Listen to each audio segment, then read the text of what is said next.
Good morning, જય શ્રી કૃષ્ણ। તો આજ તો છે ને હવારમાં બહુ વરસાદ હતો। પછી મારે દ્રષ્ટિને ટ્યુશન મૂકવા જવાની હતી ને, તો પછી મેં દ્રષ્ટિને રેડી કરી। પછી હું ટ્યુશન મૂકવા ગઈ અને ટ્યુશનથી મૂકીને આવતાની સાથે મારે ઘરે આવીને કામ હતું, એટલે કે મારે જમવાનું બનાવવાનું હતું। એટલે મેં પહેલાં જમવાનું બનાવ્યું, પછી ઘરનું કામ પૂરું કર્યું।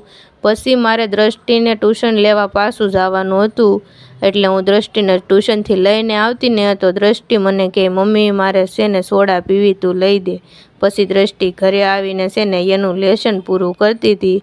પછી મને કહે, મમ્મી હાલ મારી હારે ટેક્શનરીએ જાવું, મને ટીચરે બુક લેવાની કીધી ખાનાવાળી। પછી તો કાંઈ નહીં, ટેક્શનરીએ આવીને દ્રષ્ટિને બુક લઈ દીધી, પેન્સિલ લઈ દીધી, કેમ કે હવે એને એકડો લખતા આવડી ગયો કે નહીં, એટલે ખાનામાં લખવાનો હોય। પછી તો કાંઈ નહીં, મારે જમવાનું બનાવવાનું હતું। Like share subscribe, bye bye.